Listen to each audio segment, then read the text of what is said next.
हमारी police force पूरी चुस्ती से हर जगह तैनात है। चुनाव की कार्रवाई, चुनाव वाले दिन भी हर जगह वो तैनात रहेंगे और मेरी उम्मीद है कि बिना किसी हिंसक घटना के हम चुनाव करवा पाएंगे। लॉजिस्टिकली ये संभव नहीं है कि सेम डे हमारे पास सारी मशीन्स आ जाएं, तो हमने हर तहसील में एक एक इंटरमीडिएट स्ट्रांग रूम बनाया है। एक हमारा टोल फ्री नंबर है जो कि 24 घंटा चलता है, 7 दिन चलता है, 1950, ये भी ऑपरेशनल है। उसके अलावा एक हमने अलग से जो हमारा इलेक्शन कंट्रोल रूम के 2 नंबर हैं, वो भी हमने लोगों में काफी पॉपुलराइज किए हैं। अगर किसी को कुछ शिकायत होती है तो उन कंट्रोल रूम के नंबर्स के थ्रू भी हमें बताता है। तैयारियां जोर शोर से चल रही हैं। निर्वाचन आयोग की गाइडलाइंस के अनुसार जो हमें अपनी पोलिंग पार्टीज को ट्रेन करना था, उन सबकी सारी राउंड्स ऑफ ट्रेनिंग कंप्लीट हो गई है। हमारे मशीन्स की जो प्रेपरेशन होनी थी, वो मशीन्स की प्रेपरेशन भी पूरी हो चुकी है। उसके साथ साथ जो हमें आचार संहिता को इम्प्लीमेंट करने के लिए जो जो हमें कदम उठाने थे, वो सारे कदम हमारी सारी टीम्स बन चुकी हैं। वो 24 घंटे दिन रात सड़कों पर हर जगह चेकिंग कर रही हैं।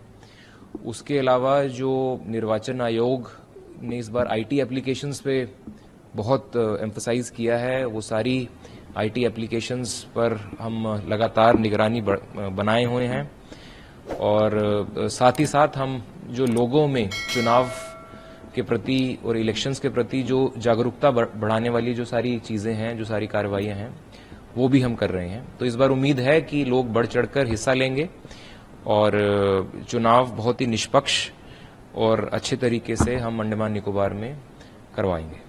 हमारे यहाँ पर संवेदनशील जो बूथ हैं वो लगभग 45 के करीब हैं।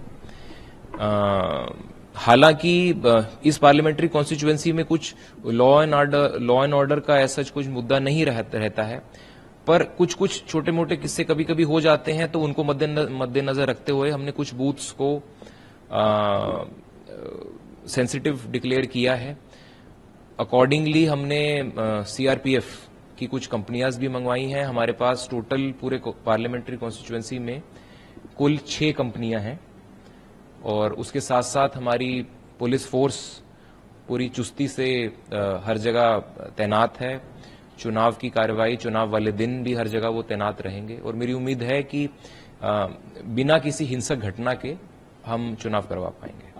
हर कंपनी में लगभग 70 से 80 लोग रहते हैं, तो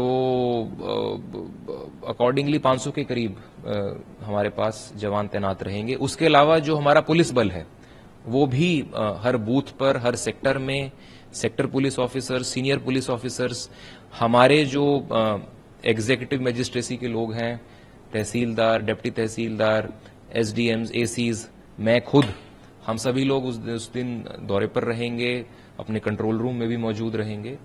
तो कुल मिलाकर बहुत एक्सपेंसिव हमने अरेंजमेंट किया है इसमें। कितने पोलिंग स्ट्रांग रूम कितने बनाए गए हैं और उसकी सुरक्षा किस तरीके से की जा रही है? पूरे पार्लियामेंट्री कॉन्स्टिट्यूएंसी में हमारे पास 412 पोलिंग स्टेशंस हैं। ये पोलिंग स्टेशंस तीनों जिलों में फैले हुए हैं, north and middle Andaman, south Andaman एवं निकोबार जिला।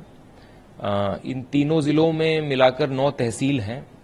अब क्योंकि ये जो द्वीप समूह है ये काफी फैला हुआ है, तो लॉजिस्टिकली ये संभव नहीं है कि सेम डे हमारे पास सारी मशीन्स आ जाएं, तो हमने हर तहसील में एक एक इंटरमीडिएट स्ट्रांग रूम बनाया है और 2 दिन के अंदर हमारे पास सारी जो पोल डीवीएम्स हैं वो हमारे पास पोर्ट ब्लेयर में, जो हमारा मेन स्ट्रांग रूम है जहां पर काउंटिंग भी होगी, वो हमारे पास सारी मशीनें आ जाएंगी। हम सोशल मीडिया पर बहुत चुस्ती और मुस्तैदी के साथ उसको मॉनिटर भी कर रहे हैं और सोशल मीडिया पर जो हमारी मैसेजिंग है वो लगातार जारी है, मॉडल कोड के लगने से पहले से जारी है।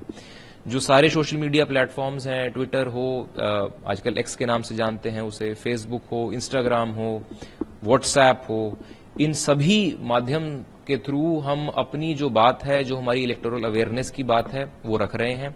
साथ ही साथ अगर हमें कोई ऐसी कंटेंट इन मीडिया चैनल्स पे मिलता है जो कि आचार संहिता का सरासर उल्लंघन है, उस पे हम कार्रवाई भी करते हैं, शो कॉज नोटिस भी इशू करते हैं कुछ न्यूज ऐसी भी आती हैं जो पेड न्यूज के दायरे में जाती हैं, तो उस पर भी हमने कार्रवाई की है।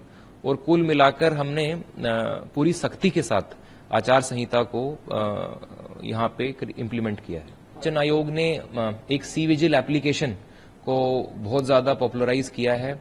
हमारे यहाँ पर सी विजिल के बहुत ज्यादा डाउनलोड्स भी हुए हैं, लोगों में बहुत पॉपुलर है। तो जो शिकायतें हैं वो हमारे पास सी विजिल के थ्रू आ रही हैं, जिसमें होर्डिंग्स, बैनर्स, अगर कोई कुछ ऐसा बोलता है जो आचार संहिता का उल्लंघन है, वो भी लोग उसमें वीडियो डाल रहे हैं। और जो हमारी टीम्स हैं वो 1 घंटे के अंदर कुछ केसेस में तो उसको रिस्पॉन्ड कर रही हैं और उसको आचार संहिता का जो उल्लंघन है उसको ठीक कर रही हैं। इसके अलावा एक हमारा टोल फ्री नंबर है जो कि 24 घंटा चलता है, 7 दिन चलता है, 1950, ये भी ऑपरेशनल है। उसके अलावा एक हमने अलग से जो हमारा इलेक्शन कंट्रोल रूम के 2 नंबर हैं वो भी हमने लोगों में काफी पॉपुलराइज किए हैं। अगर किसी को कुछ शिकायत होती है तो उन कंट्रोल रूम के नंबर्स के थ्रू भी हमें बताता है।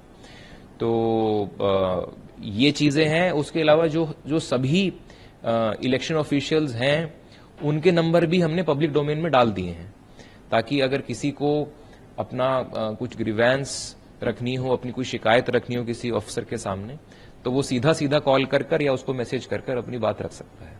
जी, जैसा भी आप जानते हैं कि जो बुजुर्ग और दिव्यांग लोग हैं उनके लिए निर्वाचन आयोग ने एक स्पेशल फैसिलिटी इस बार पोस्टल बैलेट की दी है। तो उसके तहत जो भी हमारे पास रजिस्टर्ड वोटर्स हैं जो 85 से ऊपर की उम्र के हैं, जो हमारे दिव्यांग भाई बहन हैं, उनको इस बार हमने पोस्टल बैलेट की सुविधा मुहैया कराई है। इनफैक्ट आज हम बात कर रहे हैं, ये हमारी टीम्स घर घर जाकर लोगों से पोस्टल बैलेट के थ्रू मतदान करवा रही हैं। तो ये एक बात हुई। दूसरा, जो लोग चाहते हैं कि हम बूथ पर जाकर ही वोट दें, उनके लिए हम अलग से उनके ट्रांसपोर्टेशन का हमने अरेंजमेंट किया है और हम कोशिश करेंगे कि ज्यादा से ज्यादा लोगों को इस अरेंजमेंट में इंक्लूड कर उनके बूथ पर लेके जाकर उनका वोट डलवाएं।